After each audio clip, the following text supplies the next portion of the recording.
Hello நண்பர்களே, வரவிருக்கும் எபிசோடில் கதையின் போக்கு முற்றிலும் மாறப்போகிறது.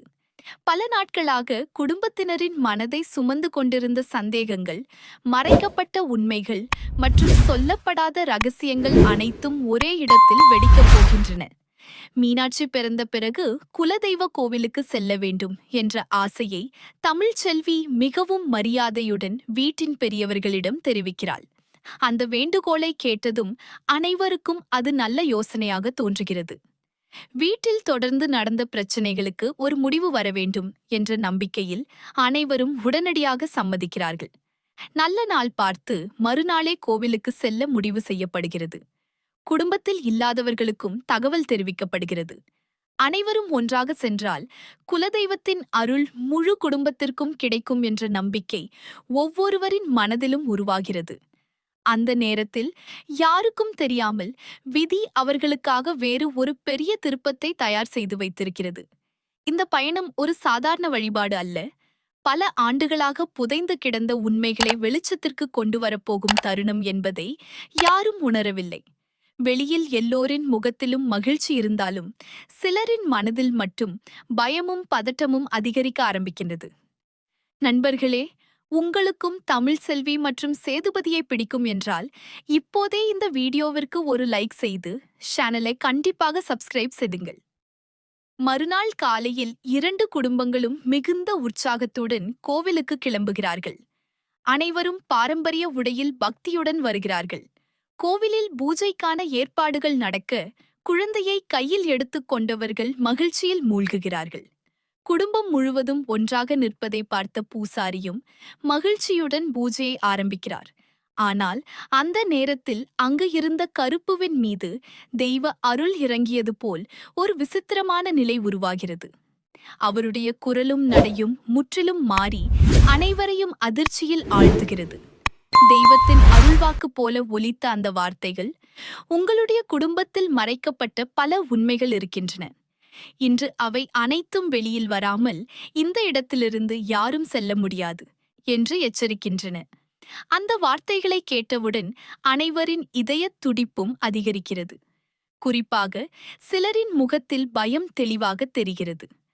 தமிழ்ச்செல்வியை நோக்கி, உன் மீது எந்த குற்றமும் இல்லை, நீ அனுபவித்த அவமானத்திற்கு இன்று நீதி கிடைக்கும் என்று கூறியதும் அவள் கண்களில் கண்ணீர் பெருகுகிறது. இதுவரை தன்னை யாரும் நம்பாத வேதனை நினைவுக்கு வந்து அவள் மனம் உடைந்து நிற்கிறாள்.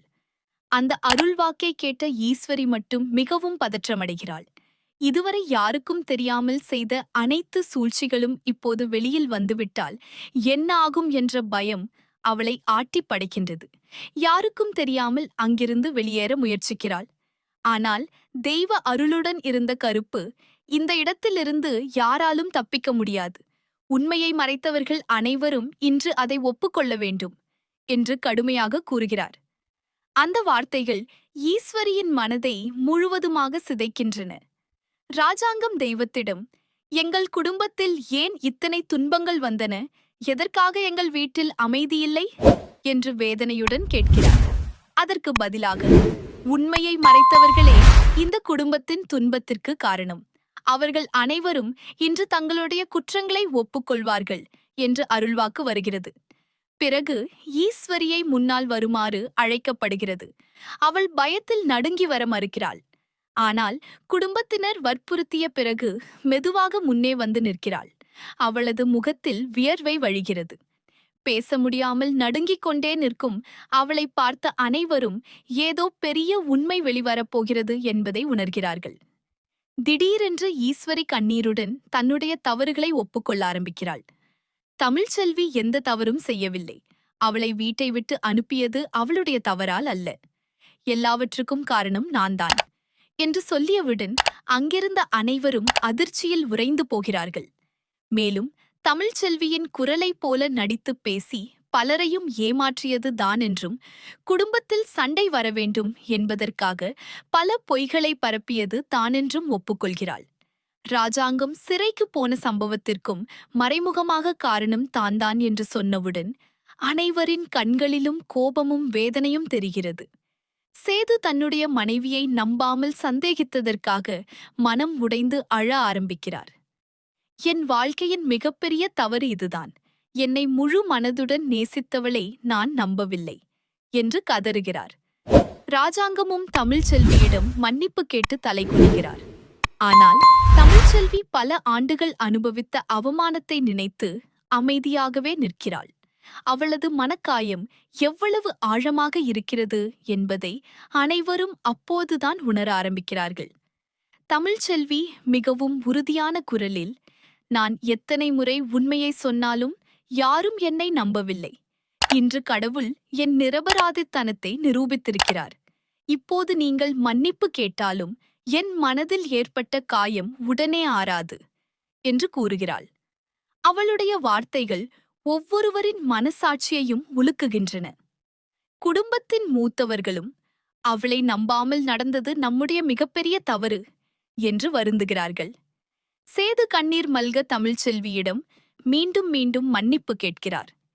நீ என்னை ஏற்றுக்கொள்ள வேண்டிய அவசியமில்லை, ஆனால் நான் செய்த தவறை மன்னித்துவிடு என்று கைகூப்புகிறார். அந்த காட்சி அங்கிருந்த அனைவரையும் கண்கலங்க வைக்கிறது. இதற்கிடையில் ஈஸ்வரி மற்றும் ஐஸ்வர்யா இருவரும் தங்களுடைய பேராசை, பொறாமை மற்றும் பழிவாங்கும் எண்ணம்தான் இந்த குடும்பத்தை சிதைத்தது என்று ஒப்புக்கொள்கிறார்கள். உண்மைகள் ஒன்று பின் ஒன்றாக வெளிவர குடும்பத்தில் இருந்தவர்கள் யாராலும் பேச முடியாமல்